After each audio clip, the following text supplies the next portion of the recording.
Start. तो दोस्तों good morning. जी हाँ दोस्तों, good morning. Cameraman Reema Jaiswal के साथ हम 31 दिसंबर 2025 सेंटेनरी ईयर जो क्वांटम फिजिक्स का है, इसको हम विदाई देना चाहते हैं।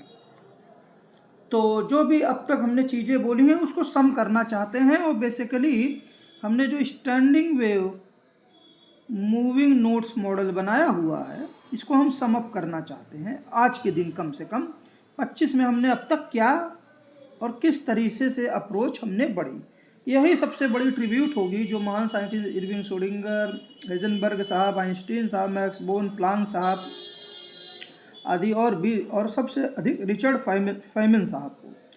तो अभी जो स्टैंडर्ड मॉडल चल रहा है, एक्चुअली में एनर्जी के दो रूप हैं, हम जानते हैं, एनर्जी एंड मास। आइंस्टीन की इक्वेशन भी आपको याद होगी, E equal to mc², famous equation, most famous equation physics की।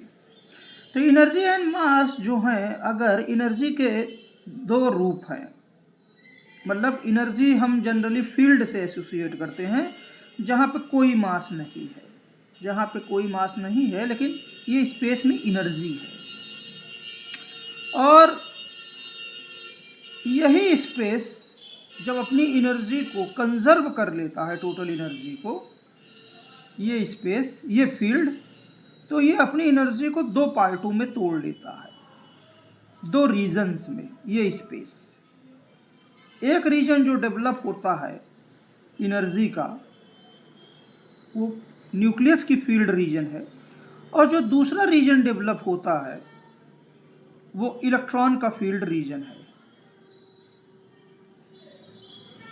न्यूक्लियस के फील्ड रीजन में मास एनर्जी कन्वर्जन से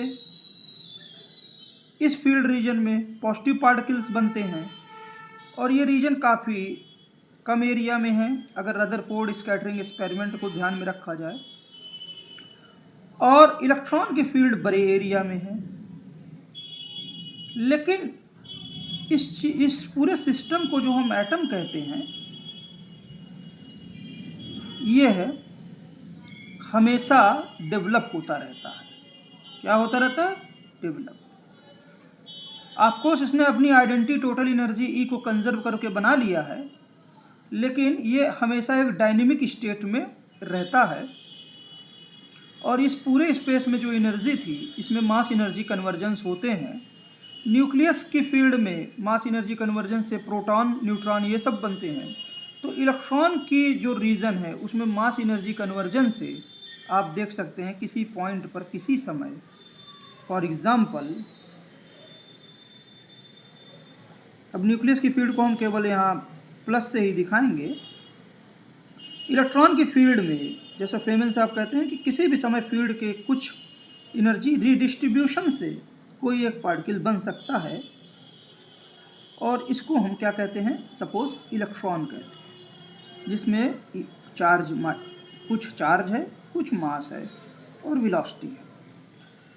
नॉर्मली पार्टिकल हम देखते हैं, नॉर्मली कोई भी पार्टिकल देखते हैं, इसी इलेक्ट्रॉन को ही एक अलग से देखिए यहाँ पर, ये पूरी तरह से मान लीजिए डेवलप है, तो इसका एक अपना मास होगा, ठीक है, इसकी एक वेलोसिटी होगी। वेलोसिटी अगर लाइट की स्पीड के कंपेरेबल है तो एक्चुअली में इसका मोमेंटम रिलेटिविस्टिक थ्योरी के अनुसार गामा mv से दिया जाएगा। आप m0 कर लीजिए, ये ग्राउंड, ये इनिशियल मास है, रेस्ट मास है, तो इस तरह से इक्वेशन दी जाएगी, और ये गामा m0 जो रहेगा वो एक्चुअली में रिलेटिविस्टिक मास रहेगा मल्टीप्लाइड बाई m, मोमेंटम इस तरह दिया जाएगा। अब ये अगर इसकी एक अपनी काइनेटिक एनर्जी भी होगी, ठीक है।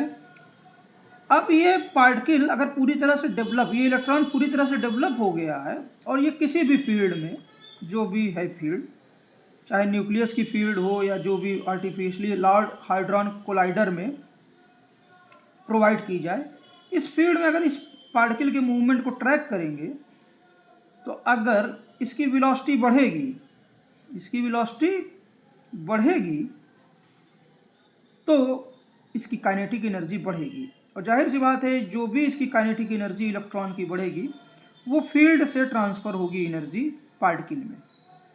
तो इसलिए इसका मोमेंटा भी क्या करेगा, इंक्रीज करेगा।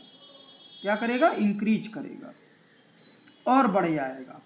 तो मोमेंटा और बढ़ जाएगा, और इसी के साथ साथ क्या बोलते हैं, मोमेंटा बढ़ने का मतलब है ये जो रिलेटिविस्टिक मास है वो इंक्रीज करेगा। रिलेटिविस्टिक मास इंक्रीज करेगा क्योंकि ये जो रिलेटिविस्टिक मास है m बराबर ये है m0 √1/1 माइनस v²/c²। वेलोसिटी बढ़ेगी तो टोटल मास भी इंक्रीज करेगा।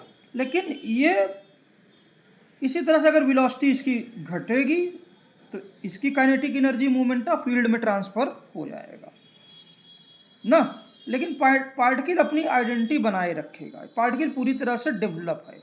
रिलेटिविस्टिक मास उस हिसाब से घट बढ़ सकता है, और पार्टिकल पूरी तरह से, ये जो कहानी है ये डेवलप्ड पार्टिकल की है, फुली डेवलप्ड पार्टिकल।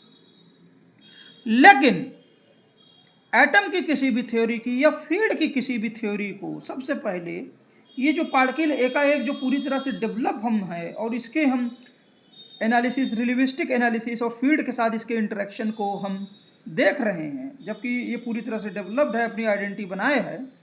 लेकिन किसी भी फील्ड थ्योरी को एक्सप्लेन करना पड़ेगा कि कैसे ये जो इलेक्ट्रॉन की फील्ड में ये पार्टिकल डेवलप हुआ, कैसे इलेक्ट्रॉन की फील्ड में सबसे पहले ये फुली डेवलप पार्टिकल कैसे डेवलप होना चालू हुआ।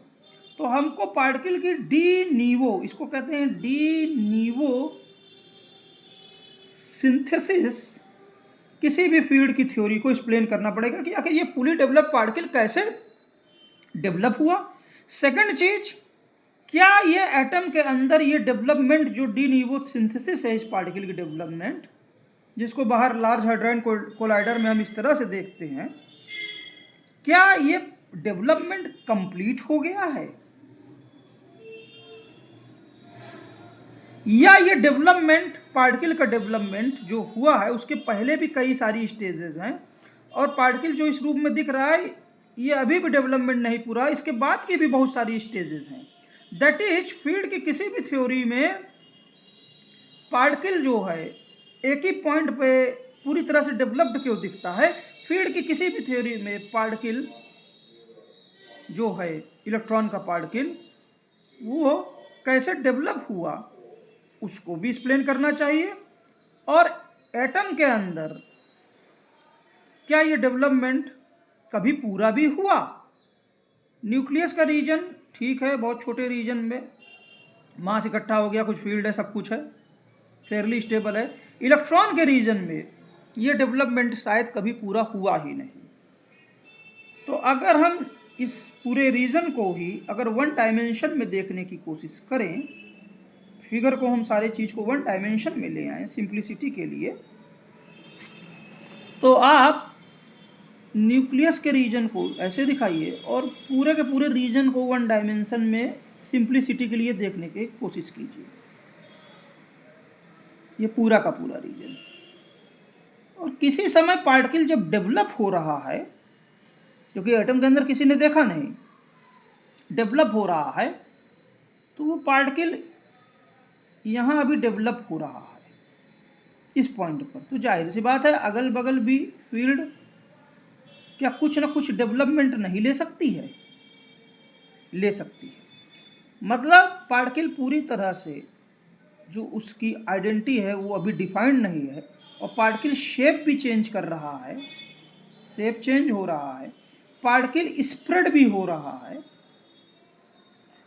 या कॉन्ट्रैक्ट भी हो रहा है, और पार्टिकल भले ही एक पॉइंट पे गहराई पे यहाँ दिख रहा है, इसकी पोजीशन x दिख रही है, लेकिन पार्टिकल कहीं ना कहीं डेवलप हो रहा है, तो इसका मास कहीं ना कहीं स्प्रेड भी है, और ये सब मास एनर्जी कन्वर्जन से हो रहा है, मास एनर्जी कन्वर्जन से हो रहा है। और जब हम इस तरह से इस पूरी फील्ड को, इलेक्ट्रॉन की फील्ड को देखते हैं तो ये पूरा का पूरा जो इलेक्ट्रॉन की फील्ड है, ये पूरा का पूरा इलेक्ट्रॉन की फील्ड एक तरह से आपको एक फेज के रूप में दिखती है, एक डिफरेंट फेज। न्यूक्लियस एक डिफरेंट फेज है, दिस इज एन फेज। और केमिकल इंजीनियरिंग में जैसे प्रोफेसर गुप्ता साहब और मास ट्रांसफ़र मुझे याद आता है, केमिकल इंजीनियरिंग में हमारे कौन से सर थे पढ़ाया करते थे, चलिए लेकिन ब्रजेश सर को याद करें, बायोकेमिकल पढ़ाया करते थे। तो ये पूरी की पूरी फील्ड एक तरह से आपको इलेक्ट्रॉन की फील्ड जो है ये सेकंड फेज है। ये क्या है? सेकंड फेज है। इसको आप इलेक्ट्रॉन की फील्ड ना करें, इलेक्ट्रॉन का फेज कहिए, जहां पर एनर्जी एज अ स्पेस और particle as a mass spread है। ऑफकोर्स पार्टिकल यहाँ ज़्यादा दिख रहा है, इसलिए पोजीशन इस हिसाब से आप सिस्टम की पोजीशन को और इस पूरे सिस्टम की एनर्जी को, पोटेंशियल एनर्जी को यूएक्स से रिप्रेजेंट कर सकते हैं।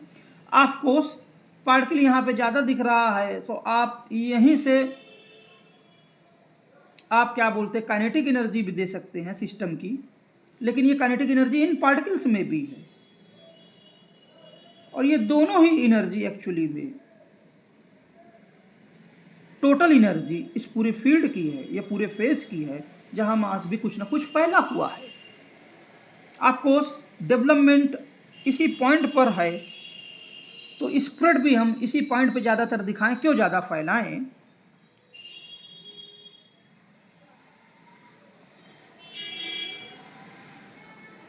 तो पार्टिकल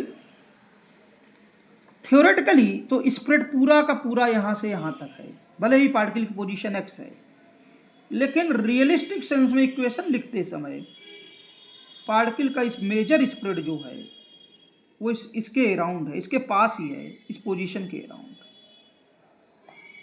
बाकी स्पेस थ्योरेटिकली ज़्यादातर खाली है।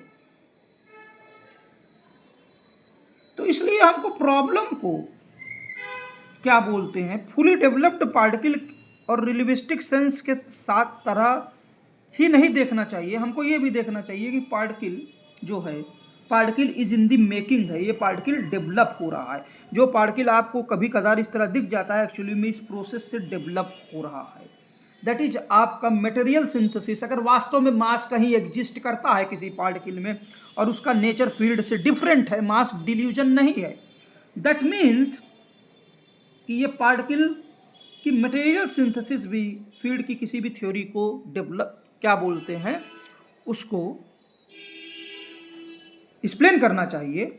और इस सेंस में हम जब देखेंगे तो हमको इलेक्ट्रॉन एज अ पार्टिकल और उसकी फील्ड को अलग अलग नहीं देखना चाहिए कि उसकी एनर्जी जो होगी वो पोटेंशियल एनर्जी स्पेस की, या पार्टिकल एक ही पॉइंट पर है तो उसकी पोटेंशियल एनर्जी कर दीजिए और उसकी काइनेटिक एनर्जी का अलग एक्सप्रेशन लिख लीजिए। एक्चुअली में फील्ड और पार्टिकल, फील्ड चूंकि पार्टिकल डेवलप हो रहा है तो फील्ड और पार्टिकल को अगर आप एक एंटाइटी मान के चलेंगे और कहीं ना कहीं पार्टिकल का जो मास है इसी पॉइंट पे नहीं अगल बगल फैला भी हुआ है, तो आपको टोटल एनर्जी जो लिखनी चाहिए सिस्टम की, आपको उस पोटेंशियल एनर्जी जिसमें स्पेस की एनर्जी और ये जो डिस्ट्रीब्यूशन है इसकी भी एनर्जी और मास की जो भी मास है इस समय उसकी एनर्जी टोटल इस तरह से लिखना चाहिए। और काइनेटिक एनर्जी इसी पार्टिकल की नहीं बल्कि इन सारे पार्टिकल्स की भी, और ये सारे पार्टिकल्स जो कहीं ना कहीं फील्ड में हैं, जो दिखेंगे भी नहीं भी दिखेंगे, ज़्यादा यहाँ दिखेंगे स्प्रेड के रूप में, ज़्यादा यहाँ दिखेंगे ना। तो आपको अगर काइनेटिक एनर्जी इस पार्टिकल के साथ फील्ड में भी जो मास है जो दिख रहा है, नहीं भी दिख रहा, बहुत थोड़ा है कहीं है, या इस पार्टिकल के बगल काफ़ी अप्रिसिएबल है, तो मोमेंटा उसका kinetic momenta, kinetic energy particle plus field में जो काइनेटिक मोमेंटा है, दोनों को एक साथ लिखना पड़ेगा, दोनों को एक साथ लिखना पड़ेगा काइनेटिक एनर्जी में। और अगर सिंप्लिसिटी के लिए हम नॉन रिलेटिविस्टिक सेंस में ही अगर ले लें, एक्चुअली में फुली पार्टिकल डेवलप्ड है, पार्टिकल पूरी तरह से अगर डेवलप है ना, तब भी वेलोसिटी के साथ उसका रिलेटिविस्टिक मास चेंज कर सकता है, लेकिन वो पार्टिकल डेवलप है ना। और जब स्पीड काफ़ी कम है, मान लीजिए कि ये पार्टिकल काफ़ी धीमे वो कर रहा है, तो वहाँ पर नॉन रिलेटिविस्टिक इक्वेशन p²/2m लिख सकते हैं काइनेटिक एनर्जी की। लेकिन जब इस फिगर को देखेंगे, भले ही पार्टिकल यहाँ बहुत स्लो है, लाइट की उम्मीद में नहीं है, तो इस तरह से आप लिख सकते हैं इक्वेशन नॉर्मली, श्रोडिंगर साहब ने जैसा किया। लेकिन यहाँ p क्या होगा? p पार्टिकल ही नहीं, इस स्थिति में भी पार्टिकल ही नहीं, जो स्प्रेड है, पार्टिकल जो स्प्रेड है, जो इसका मोमेंटा फील्ड में है, ये दोनों ही मोमेंटा आएंगे। और मास पार्टिकल का ही नहीं, जो कहीं ना कहीं फील्ड में कुछ ना कुछ स्प्रेड है, दोनों पार्टिकल प्लस क्लाउड दोनों का मास लेना पड़ेगा, दोनों का मोमेंटा p, दोनों का मास लेना पड़ेगा। इस तरह से हमको सिस्टम को देखना चाहिए। खैर, हम इस इक्वेशन को यूज भी नहीं करेंगे, लेकिन अगर हम इस तरह से स्प्रेड को देखते हैं, केमिकल इंजीनियरिंग की तरह देखते हैं, तो आप इस रीमा बस थोड़े समय में कैमरा मैन हमारा उदास हो रहा है, नहीं कोई तो हम इस छोटे से वॉल्यूम को देखते हैं, एक डिफरेंट फेज को देखते हैं और पार्टिकल की सिंथेसिस को देखते हैं। जो भी पार्टिकल पहले बना या अभी डेवलप हो रहा है, वो फील्ड के साथ इंटरेक्ट भी कर रहा है, जिसके कारण ये स्प्रेड भी अब दिख रहा है इस तरह से। तो अगर एक पार्टिकल कहीं से स्टार्ट हुआ, जैसे संजीव कुमार गुप्ता साहब कहते हैं कि सिंपल मॉडल चलिए, तो ये फील्ड से ही जन्मा और फील्ड से ही इंटरेक्ट कर रहा है, तो क्यों ना पार्टिकल जो हम फील करते हैं और फील्ड से इंटरेक्ट कर रहा है, और फील्ड कहीं ना कहीं यहाँ पर कुछ अपना रोल प्ले कर रही है, और पार्टिकल और फील्ड के इंटरेक्शन को हम क्यों ना फील्ड को ही कुछ यूनिट्स में तोड़ लें, और वो फील्ड की यूनिट्स इस पॉइंट पर इकट्ठा हो रही हैं। कहने का मतलब है कि अगर हम पूरे सिस्टम को जैसे ही पहला पार्टिकल दिखा, सपोज यहाँ बनाते हैं, जैसे ही पहला पार्टिकल दिखा, ये पहला पार्टिकल दिखा, ये एक्चुअली में ये पूरी फील्ड जो है, ये पार्टिकल फील्ड के साथ इंटरेक्ट कर रहा है, तो पार्टिकल इंटरेक्ट कर रहा है फील्ड के साथ ना। तो फील्ड को हम मॉडलिंग के उद्देश्य से नेगेटिव मासलेस चार्जेस, जिसमें मास है ही नहीं, फील ही नहीं कर पा रहे हैं, ना के बराबर है, इस तरह से आप रिप्रेजेंट कर सकते हैं। और पार्टिकल के पास कुछ ना कुछ मास इन पार्टिकल्स में हो सकता है, और ये जो पार्टिकल है इसका मास m बार, चार्ज e बार, वेलोसिटी v, ये इस नेगेटिव फील्ड में जब वापस जाता है तो अपना मोमेंटा लूज करता है, तो ये सेंट्रल पार्टिकल आगे चल के अगर यहाँ पोजीशन दिखाएं, तो इस वाले पोजीशन पे मान लिए जाएगा, तो पार्टिकल बहुत छोटा हो गया, लेकिन इसका मोमेंटा फील्ड में आ गया, और ये मासलेस पार्टिकल्स जो हैं वो क्या बोलते हैं, जैसा पिछले मॉडल में बताया, ये मासलेस पार्टिकल पास आएंगे तो इनकी पोटेंशियल एनर्जी बढ़ेगी। पार्टिकल छोटा होगा, ठीक है, छोटा होता जाएगा, मास और मटेरियल भी कम होता जाएगा, वेलोसिटी तो कम होएगी ही, तो रिलेटिविस्टिक सेंस में तो मास कम होगा ही, पार्टिकल यहाँ से यहाँ ट्रेवल करेगा जब, क्योंकि वेलोसिटी कम हो रही है। लेकिन मटेरियल सेंस में भी मास पार्टिकल का कम होगा, लेकिन ये सारा मास जाएगा कहाँ? एक्चुअली में फील्ड में जाएगा। कहाँ जाएगा? फील्ड में जाएगा। और इसका मोमेंटा जो भी जाएगा वो एक्चुअली में, ये चूंकि पूरा एक कंजर्व सिस्टम है, ये पूरा क्या है? कंजर्व सिस्टम है, तो जो भी मोमेंटा यहाँ से पार्टिकल का लॉस होगा वो फील्ड में मोमेंटा दिखेगा। तो पार्टिकल और फील्ड दोनों का मोमेंटा p कांस्टेंट हो जाएगा, और कुछ समय बाद ये जब पार्टिकल रुक जाएगा, बचा हुआ मास बहुत कम होगा, वेलोसिटी लगभग 0 होगी, लेकिन बाकी मोमेंटा फील्ड में होगा यहाँ पर, तो ये फील्ड जो रहेगी, और ये पार्टिकल्स भी काफ़ी करीब आ चुके होंगे, नेगेटिव वाले पार्टिकल्स, ये भी मूव करना बंद कर देंगे, तो सिस्टम की पोटेंशियल एनर्जी तो बढ़ जाएगी, मोमेंटा चूंकि पार्टिकल और फील्ड का हमेशा कंजर्व है, तो सिस्टम का पार्टिकल का मास तो कम हो रहा है, पार्टिकल का मास कम हो रहा है, लेकिन पोटेंशियल एनर्जी बढ़ रही है क्योंकि काइनेटिक एनर्जी पार्टिकल की घट रही है। लेकिन फील्ड में जो मास है उसकी भी काइनेटिक एनर्जी घट रही है, तो टोटल काइनेटिक एनर्जी घट रही है, पोटेंशियल एनर्जी बढ़ रही है, लेकिन चूंकि मोमेंटा फिक्स हो गया है, क्योंकि पार्टिकल और फील्ड को एक एंटाइटी की तरह हम लेके चल रहे हैं, तो अगर ये इंक्रीज करेगा और ये चीज़ कांस्टेंट है तो दैट इज सिस्टम का मास बढ़ना चाहिए। लेकिन पार्टिकल का तो मास कम हो रहा है, पार्टिकल का मास कम हो रहा है, ये पार्टिकल जो काफ़ी मोटा था वो अब काफ़ी मटेरियल में भी कम हो गया, तो सिस्टम का मास बढ़ना चाहिए। तो मतलब सिस्टम कहीं ना कहीं इर्द गिर्द ये अब बड़े क्लाउड में तब्दील होगा। मतलब पार्टिकल के जस्ट बगल जो मासलेस पार्टिकल्स हैं, ये पार्टिकल के जस्ट बगल जो मासलेस पार्टिकल्स हैं वो आपस में जब पास आएंगे तो मास भी बना लेंगे। तो अगर हम इस सिस्टम की मैथमेटिकल मॉडलिंग करना चाहेंगे, फॉर एग्जांपल इस पार्टिकल के बगल के स्पेस को देखें और फिर से हम आए यहाँ पर एक फ्रेश फिगर के साथ, ये मान लीजिए न्यूक्लियस है और ये इलेक्ट्रॉन एक सिंगल पार्टिकल अभी दिख रहा है भले ही, लेकिन इस वॉल्यूम को देखें और बाकी की पूरी फील्ड मासलेस पार्टिकल से बनी हुई है।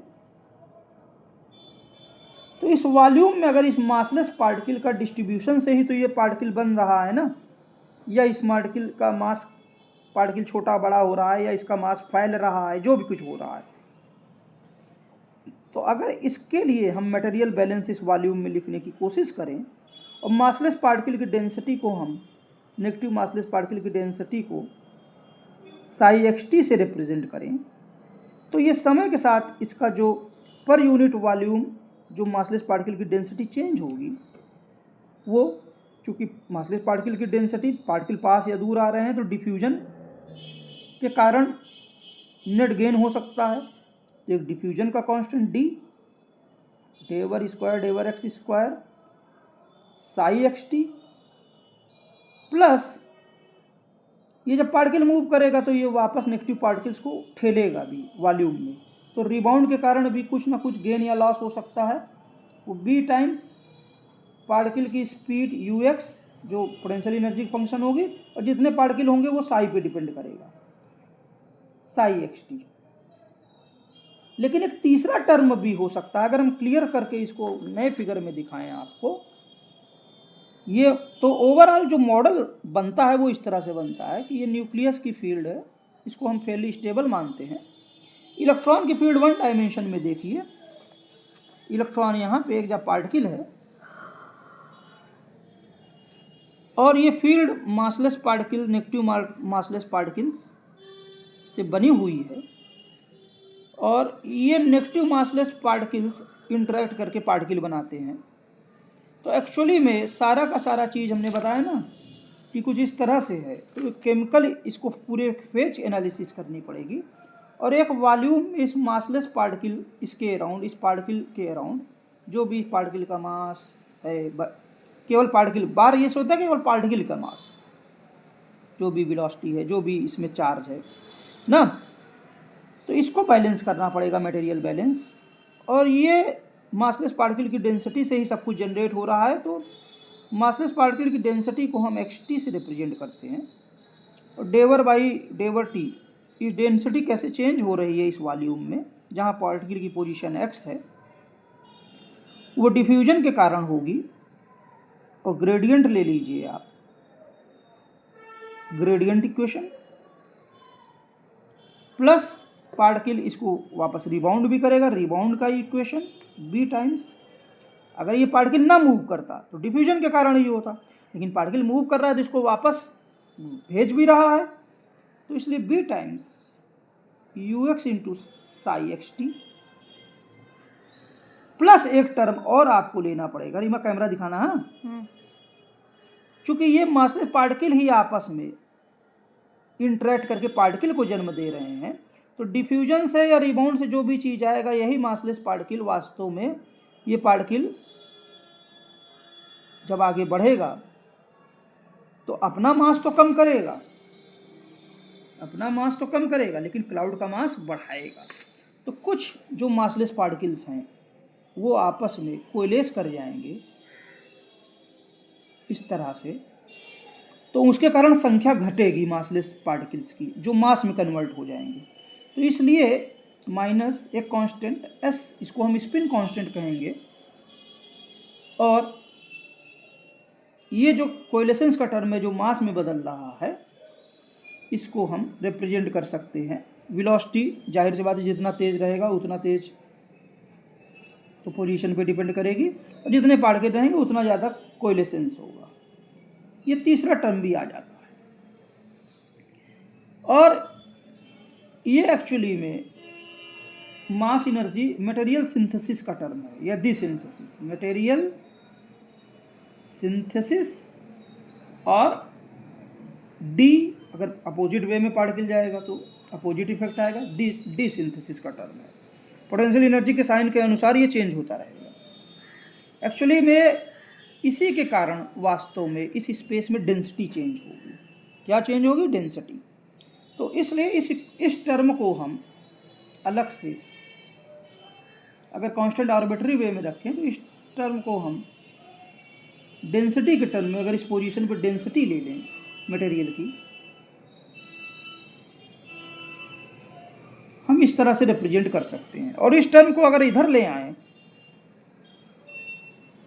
तो डेवर बाई डेवर टी साई एक्स टी, ये massless particle, negative massless particle की डेंसिटी थी, चार्ज पार्टिकल की, तो इसको हम फ्री चार्ज डेंसिटी कहेंगे। प्लस ये चीज इधर आ जाएगी तो एस टाइम्स, ये रहा देखिए एस टाइम्स, ये एस टाइम्स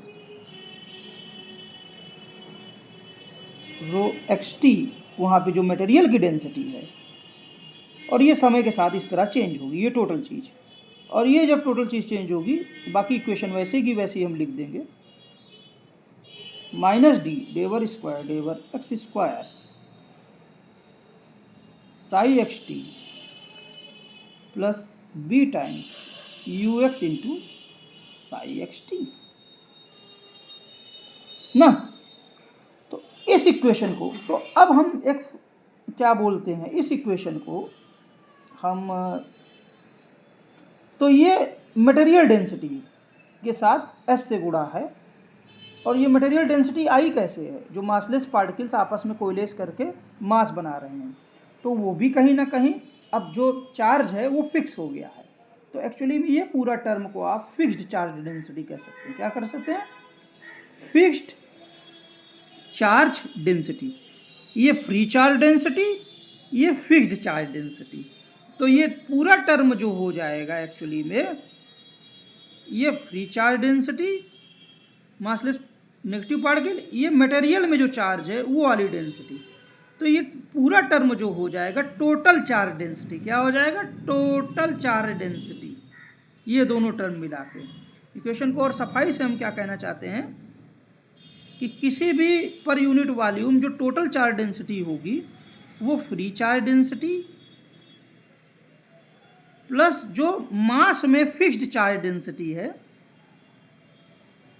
जिसको हम इस फैक्टर से रिप्रेजेंट करेंगे, ये टोटल चार्ज डेंसिटी किसी वॉल्यूम में per unit volume per unit time जो चेंज हो रही है, यहाँ पे टोटल चार्ज डेंसिटी एक्चुअली में कितना नेट डिफ्यूज़न हुआ, माइनस डी डेवर स्क्वायर डेवर x square psi x T जो मासलेस पार्टिकल से, और वास्तव में कितना जो है रिबाउंड हुआ।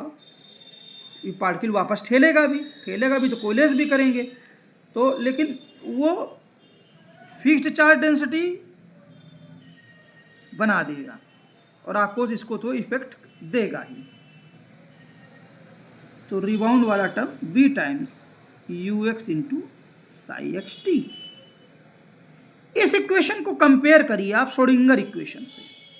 देखिए इस इक्वेशन को डेवलप करते समय हमने कहीं पे भी ये जो नॉन रिलेटिविस्टिक इक्वेशन है, कहाँ गया रिमन, नॉन रिलेटिविस्टिक इक्वेशन हमने जो लिखी थी कहाँ गया,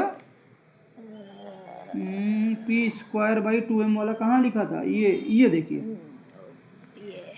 ये इक्वेशन का श्रोडिंगर साहब ने तो यहीं पे सब सारे अपने ऑपरेटर्स लगा दिए थे, लेकिन हमने जो श्रोडिंगर साहब की तरह जो इक्वेशन डेवलप की है, हमने इस इक्वेशन का प्रयोग नहीं किया है, सीधा हमने केमिकल इंजीनियरिंग का बेसिक फंडा एक तरह से मटेरियल बैलेंस, चार्ज बैलेंस करने की कोशिश की है। तो हमने जो इक्वेशन ये पाई है, यहाँ पे हमने कहीं पे भी नॉन रिलेटिविस्टिक इक्वेशन को यूज नहीं किया है, नॉन रिलेटिविस्टिक इक्वेशन को हमने कहीं पे भी यूज नहीं किया है ना। तो इसलिए ये इक्वेशन इंडिपेंडेंट वे में ये डेवलप हुई है। और श्रोडिंगर साहब की जो इक्वेशन जो नॉन रिलेटिविस्टिक इक्वेशन को यूज करके डेवलप हुई थी, उससे जरा मैच करते हैं।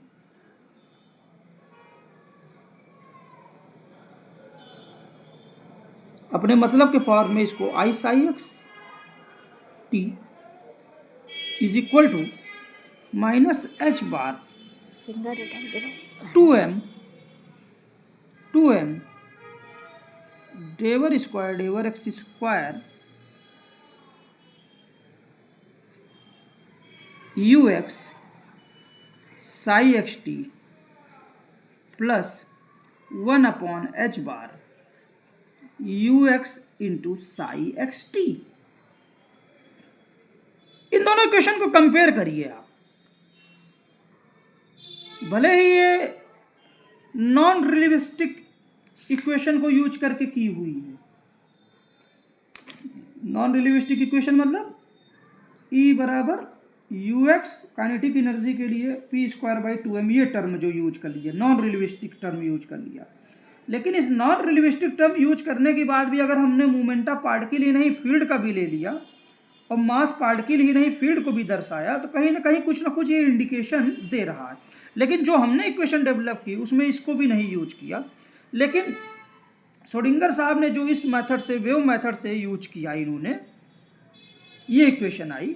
और इन दोनों इक्वेशन को कंपेयर करिए आप, ऊपर वाली इक्वेशन नीचे वाली इक्वेशन को, तो आप देखेंगे कि लेफ्ट हैंड साइड पे I psi x है और ये कहीं ना कहीं दो चीज़ों से बना है, फ्री चार्ज डेंसिटी और फिक्स चार्ज डेंसिटी। ठीक है, कोई दिक्कत नहीं। डिफ्यूजन का टर्म लगभग उसी तरह है, डिफ्यूजन का टर्म लगभग जो है वो, सॉरी डेवर स्क्वायर डेवर ux कहाँ से आ गया यहाँ, कहने का मतलब है ux यहाँ पे रहेगा। सॉरी, हम फिर से आपको लिख के समझा देते हैं। जो हमने डेवलप इक्वेशन की है मटेरियल बैलेंस से, वो इस तरह से है। आराम से रीमा बैठो, हाँ। डेवर बाई डेवर टी, फ्री चार्ज डेंसिटी मतलब साई एक्स टी, और फिक्स्ड चार्ज डेंसिटी मतलब s into rho times x T. अगर हम ऐसे लिखें तो एक ही पन्ने में आ जाएगा। देखिए, जो हमने मटेरियल बैलेंस से, केमिकल इंजीनियरिंग के मटेरियल बैलेंस से लिखी है, तो डेवर बाई डेवर टी टोटल चार्ज डेंसिटी, वो क्या हो जाएगी, फ्री चार्ज डेंसिटी जो मासलेस पार्टिकल्स के कारण, प्लस जो मास में मासलेस पार्टिकल कन्वर्ट हो रहे हैं, फिक्स्ड चार्ज डेंसिटी, जो इसके लिए ये टर्म है पूरा। ये कैसे चार्ज डेंसिटी चेंज होगी, डिफ्यूजन के कारण।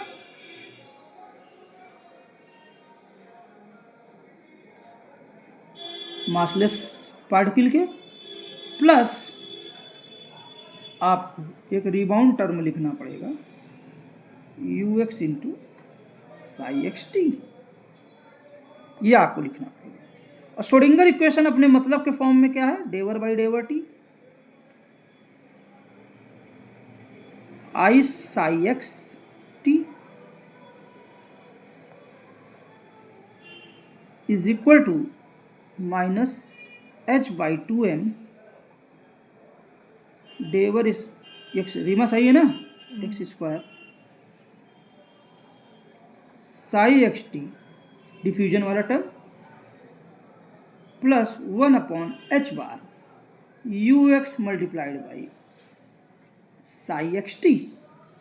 श्रोडिंगर इक्वेशन को देखिए, इधर साई के टर्म में इक्वेशन है और यहाँ पर आई साई एक्स है, मतलब left hand right side exactly बराबर नहीं है। इसका मतलब क्या है कि राइट हैंड साइड भले ही साई एक्स का फंक्शन है, यहाँ देखिए ऊपर वाली हमारी इक्वेशन साई एक्स का फंक्शन है, जहाँ ये टर्म डिफ्यूजन का है तो ये टर्म एक तरह से रिबाउंड को दर्शा रहा है, मतलब दो फेज सिस्टम को दर्शा रहा है। और पर यूनिट वॉल्यूम अगर मटेरियल बैलेंस कर रहे हैं तो जाहिर सी बात है लेफ्ट हैंड साइड में साई एक्स ही नहीं होना चाहिए, दूसरे फेज को जो चेंज हो रहा है वो भी रिप्रेजेंट होना चाहिए। इसलिए देखिए कितने नेचुरली इधर आई साई एक्स आता है, जो थोड़ा सा डिफरेंस है साई एक्स से, और इसीलिए ये टर्म डिफरेंट है क्योंकि हम दो फेज सिस्टम से साथ वर्क कर रहे हैं। आपको वन फेज में सब कुछ मटेरियल बैलेंस करके दिखाया गया है, लेकिन उसी फेज के बैलेंस से दूसरा फेज भी डेवलप इधर हो रहा है और दोनों फेजेस का मटेरियल बैलेंस या चार्ज बैलेंस, दोनों फेजेस का चार्ज बैलेंस एक्चुअली में हमने सिंगल इक्वेशन में मटेरियल और चार्ज बैलेंस सिंगल इक्वेशन में यहाँ पे दिखाई है ना। तो इसलिए यहाँ पर लेफ्ट हैंड साइड दोनों फेज को रिप्रेजेंट करेगा, इसलिए आई साई एक्स डिफरेंट होगा। हाँ, ये दोनों फेज एक सिंगल फेज के ओवरप्ले से हैं तो राइट हैंड साइड में साई एक्स ही दिखेगा, लेकिन लेफ्ट हैंड साइड में कुछ डिफरेंस होगा और वो दोनों फेज को रिप्रेजेंट करेगा, साई एक्स को भी और जो सेकंड फेज में चेंज हो रहा है। इसीलिए आई साई एक्स इधर होता है और इधर साई एक्स होता है। तो हमने कंपेयर करके दिखाया, और जब ये कंपैरिजन जब देखते हैं, चूँकि ये हमने यहाँ पर कोई भी नॉन रिलेटिविस्टिक इक्वेशन या इस तरह का कुछ भी यूज नहीं किया है, लेकिन फिर भी इक्वेशन कितना अच्छा मैच कर रही है, तो यहाँ से एक आइडिया मिलता है कि डी किसके प्रोपोर्शनल है। डी एक्चुअली में मास के, टोटल सिस्टम के मास के, जो पार्टिकल का मास है, जो क्लाउड में मास है, जो फैला हुआ है, उन सब के इन्वर्सली प्रोपोर्शनल है डी। तो ये मास जो हम हैं, जो कहीं ना कहीं रिलेटिविस्टिक मास भी होना चाहिए और जितना मटेरियल है उसको भी रिप्रेजेंट करना चाहिए, और पार्टिकल और क्लाउड दोनों से बना हुआ है। तो इस मास को हम, चूँकि ये इंडिपेंडेंट वे में इक्वेशन आई है, बिना क्या बोलते हैं नॉन रिलेटिविस्टिक किसी भी तरह इक्वेशन को यूज किए हुए, लेकिन आइडिया मिल रहा है कि डी मास के इन्वर्सली प्रोपोर्शनल है, तो इसलिए हम मास के लिए डायरेक्ट सब्स्टिट्यूशन यहाँ पर कर सकते हैं। डी में डायरेक्ट सब्स्टिट्यूशन कर सकते हैं। तो पहले मास, रिलेटिविस्टिक मास जो है वो किससे बना हुआ है, कोर पार्टिकल और जो ज़्यादातर मास दिख रहा है क्लाउड के रूप में उसके इर्द गिर्द, इससे बना है ना, समझ रहे हैं, ये रिलेटिविस्टिक मास। लेकिन ये इसका एक रेस्ट मास आप मान सकते हो, पार्टिकल और क्लाउड का m0, और वो जो रेस्ट मास है अगर वो फुली डेवलप्ड पार्टिकल की तरह बिहेव करता तो आप उसको रिलेटिविस्टिक सेंस में एक क्या बोलते हैं गामा से मल्टीप्लाई कर देंगे। अगर ये पार्टिकल और क्लाउड पूरी तरह से डेवलप होता और उसकी वेलोसिटी कम ज़्यादा हो रही होती तो आप गामा फैक्टर तो लेते ही, हाँ ले लिए, लेकिन हमने कहा ना क्लाउड जो है वो लगातार डेवलप भी हो रहा है। ये क्लाउड जो है, ये पार्टिकल पूरी तरह से डेवलप नहीं है।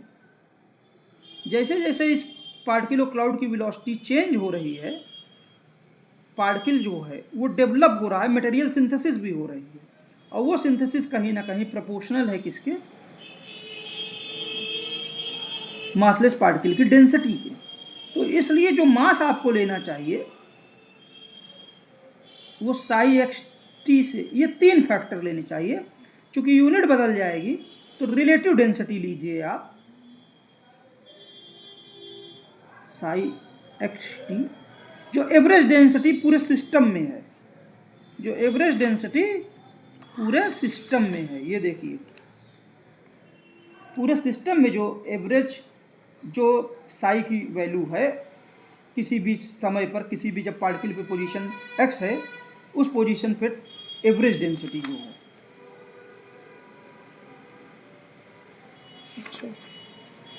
ना, तो मतलब ये एवरेज पोजीशन, एवरेज किसी भी समय, उसी समय पे जहाँ साई एक्स टी कैलकुलेट कर रहे हैं, और ये एवरेज सभी फॉर ऑल एक्स के लिए ना। तो इस तरह से आप टोटल मास को रिप्रेजेंट कर सकते हैं सिंगल हैंड में। और जब इस तरह से आप टोटल मास को रिप्रेजेंट करेंगे, साई एक्स टी केवल पार्टिकल और क्लाउड जो है वहाँ पे जो साई एक्स टी की वैल्यू है मासलेस पार्टिकल की, ज़्यादातर मास इसी पार्टिकल के इर्द गिर्द है। आपको क्लाउड तो और दूसरी जगह भी फैला हुआ है, यहाँ देखिए आप क्लाउड यहाँ दूसरी जगह पे तो साई एक्स टी अलग अलग होंगे, लेकिन ज़्यादातर चूंकि यही है तो ऑन एन एवरेज हम ज़्यादातर मान लेते हैं कि साई एक्स टी की यही वैल्यू ले लेते हैं। लेकिन ये रिलेटिव सेंस में लीजिए ताकि यूनिट में दिक्कत ना आए। तो जब आप ऐसा कर लेते हैं तो आपकी ये इक्वेशन जो है रिलेटिविस्टिक इक्वेशन में बदल जाती है। डेवर बाई डेवर टी, ये वाली इक्वेशन, और Sai x T plus density S times, ये जो चेंज होगी, चूँकि डी यहाँ पे मास के यूनिवर्सली प्रोपोर्शनल है और मास को हमने नया मीनिंग दिया हुआ है, तो एक कांस्टेंट छोटा डी आप यूज करिए। और रीमा कोई बात नहीं, ठीक है, छोटा डी यूज करिए, लाइट नहीं आ रहे, हम थोड़ा कोई दिक्कत नहीं, ठीक है बैठे रहो, है रोशनी, ठीक है ना। छोटा डी यूज करिए और मास के लिए आप जो वैल्यू यूज करिए वो एम नॉट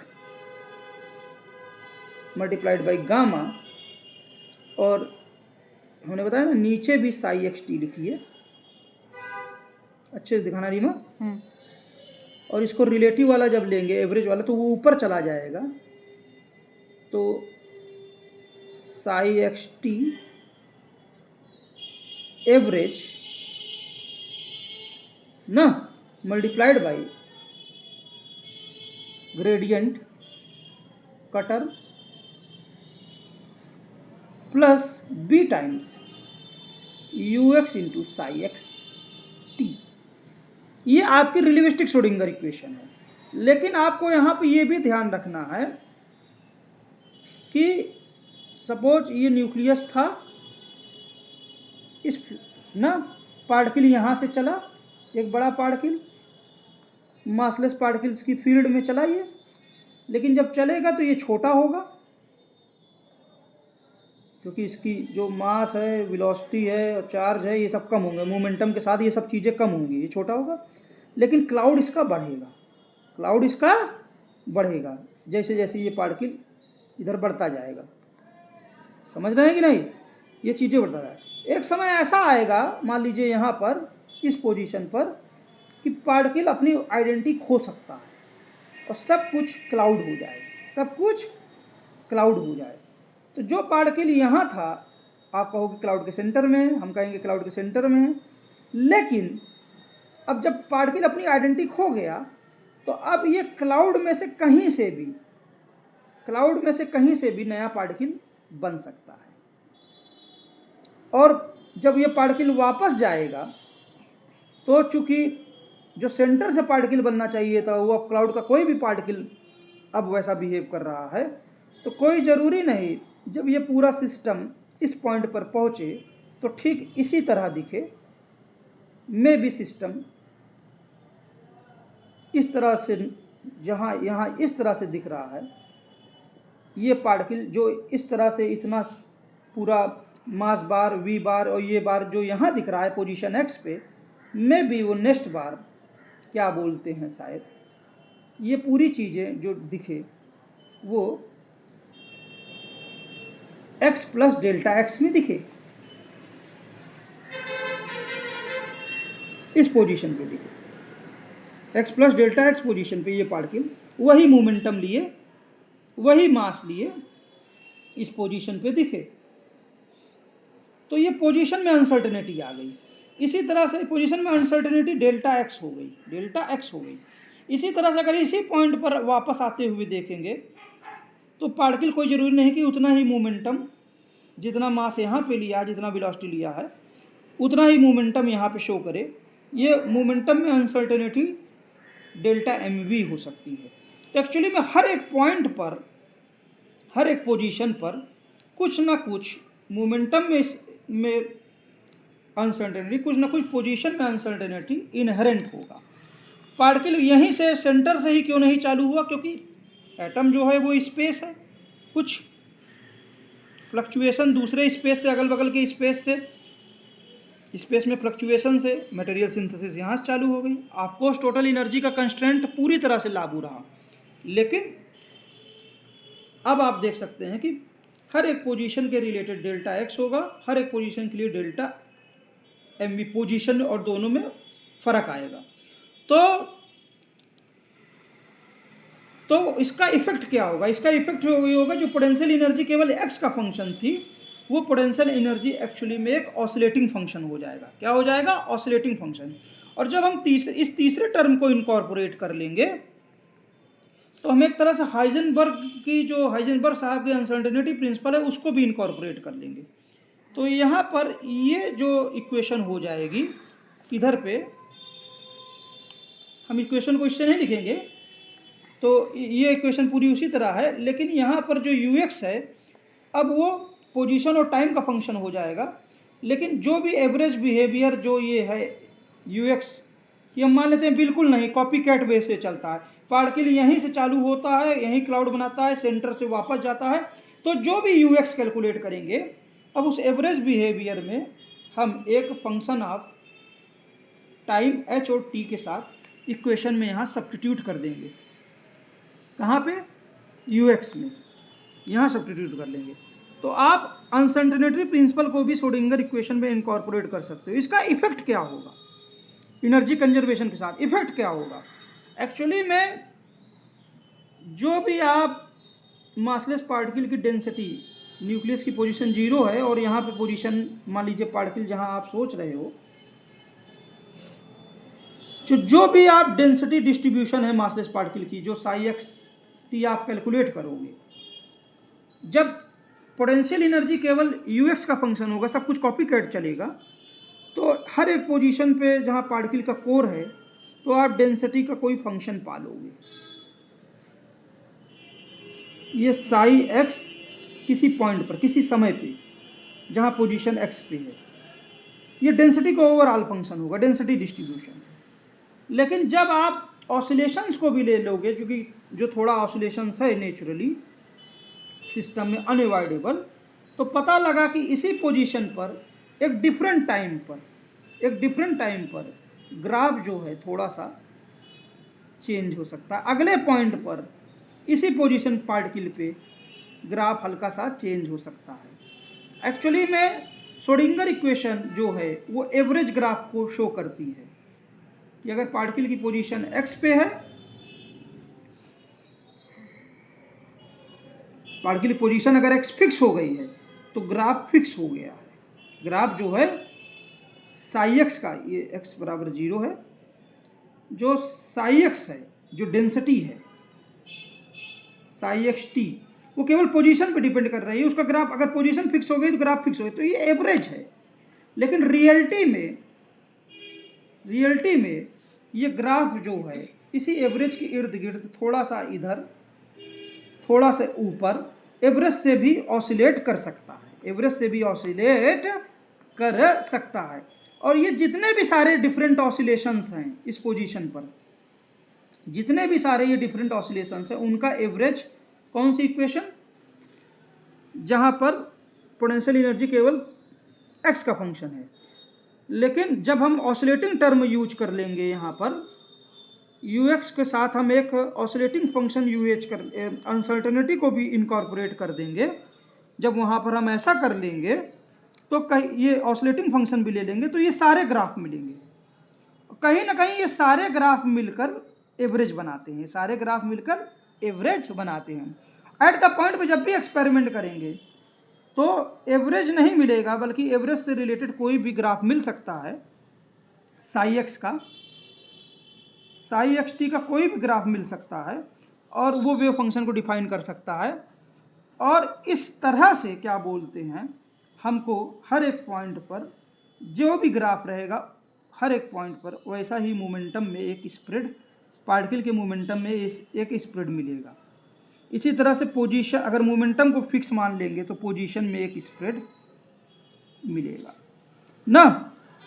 तो दोनों ही मॉडल इक्विवेलेंट हैं और अगर एवरेज पोजीशन में x बराबर 0 पर 0 से लेकर x तक फॉर एग्जांपल जहाँ पार्टिकल है, अगर ग्राफ एवरेज पोजीशन में इस तरह है किसी समय पर, जब पोजीशन पार्टिकल की बदलेगी तो ग्राफ इस तरह हो जाएगा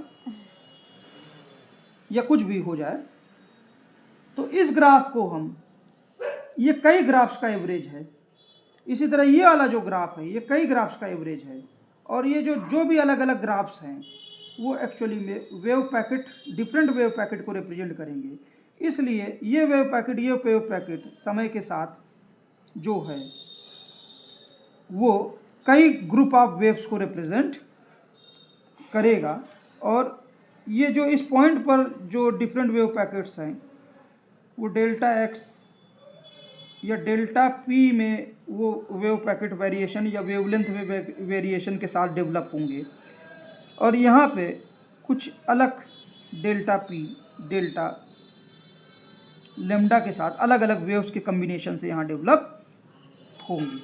तो दोनों ही चीज़ें इक्विवेलेंट हैं, बस आप किस तरह से समझते हैं। तो हैप्पी न्यू ईयर। उम्मीद है ये एपिसोड आप लोगों को समझ में आया होगा। जय हिंद, जय भारत, जय विश्व। हाँ, एक चीज़ और कहना चाहते हैं रीमा, एंड में। रीमा कहाँ हो? यहीं पर है। कहाँ? हाँ, हमने कहा ना कि पार्टिकल यहाँ से चलेगा, छोटा होगा, बाकी क्लाउड में मास गेन होगा, क्लाउड पूरी तरह से बन गया। लेकिन अगर पर्टुर्बेशन मतलब कुछ डिस्टर्बेंस के कारण पार्टिकल यहाँ से ना होके यहाँ से डेवलप हुआ, तो ये पार्टिकल यहाँ ना होके यहाँ दिख सकता है उसी मोमेंटा के साथ। लेकिन कभी कभी ऐसा हो सकता है कि डिस्टर्बेंस इतना बड़ा हो सकता है कि ये पार्टिकल चाहे यहाँ से डेवलप हो चाहे यहाँ से डेवलप हो, लेकिन हम इस पोजीशन पे वापस कभी पे यहाँ पर पार्टिकल को फिर से उसी मोमेंटा के साथ नहीं रिसीव करेंगे।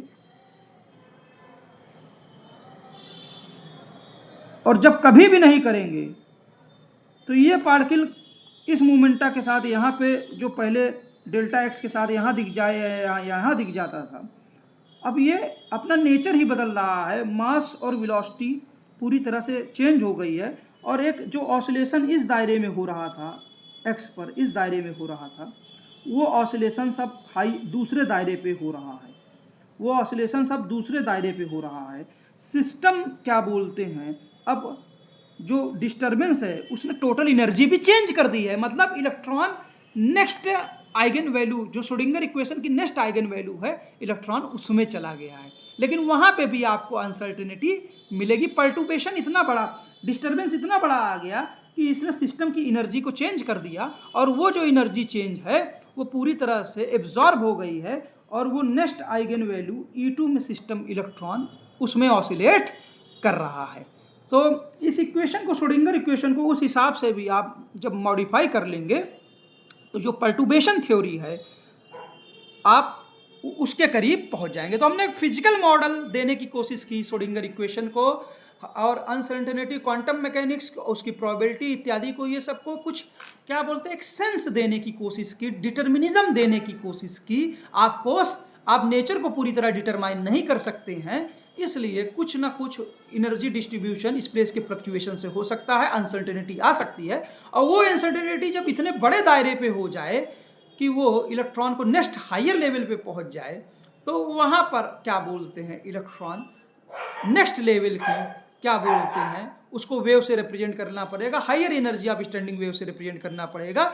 लेकिन लोअर एनर्जी से हायर एनर्जी जो डिस्टर्बेंस है वो किसके वजह से होता है, लाइट के एब्जॉर्प्शन से। वो परमानेंट एब्जॉर्प्शन तभी होगा जब वास्तव में एक फिक्स एब्जॉर्प्शन होगा, एक क्वांटाइज एब्जॉर्प्शन होगा, जो वास्तव में जो उस वेव में मतलब वो क्वांटम स्टेट अवेलेबल रहेंगे। ऐसा कोई भी एब्जॉर्प्शन जो बीच में एनर्जी को चेंज करेगा वो डीके हो जाएगा, और सिस्टम उसी तरह पहले की स्टेज में वापस वाइब्रेट करने लगेगा। अगर बिल्कुल पर्टुर्बेशन नहीं रहेगा तो सिस्टम श्रोडिंगर इक्वेशन के हिसाब से वो पूरी तरह उसका वेव फंक्शन चेंज होगा। लेकिन बिल्कुल पर्टुर्बेशन ना होने का मतलब ये नहीं है कि वहाँ पर क्या बोलते हैं, मास एनर्जी, मतलब क्या बोलते हैं, फील्ड में कुछ ना कुछ फ्लक्चुएशन नहीं रहेगा। लेकिन वो फ्लक्चुएशन कभी भी टोटल सिस्टम की एनर्जी को चेंज नहीं करेंगे। वो केवल फील्ड का ऐसा रिडिस्ट्रीब्यूशन रहेगा कि जो भी एवरेज पोजीशन है श्रोडिंगर इक्वेशन की, उसी के अलॉन्ग ही कुछ ना कुछ वेरिएशन होता रहेगा, लेकिन टोटल एनर्जी सिस्टम की फिक्स रहेगी, लेकिन वहाँ पे भी कुछ ना कुछ अनसर्टेनिटी रहेगी। उम्मीद है ये आपको 31 दिसंबर का, और इसी के साथ हम अपने ग्रेट साइंटिस्टों को ट्रिब्यूट देते हैं। मिलते हैं नेक्स्ट ईयर में, अब देखते हैं कब मिलते हैं। जय हिंद, जय भारत, जय विश्व। Thank you sir. Cameraman Reema Jaiswal का बहुत बहुत स्वागत। वीडियो को खूब शेयर करिए। Thank you. आज काफ़ी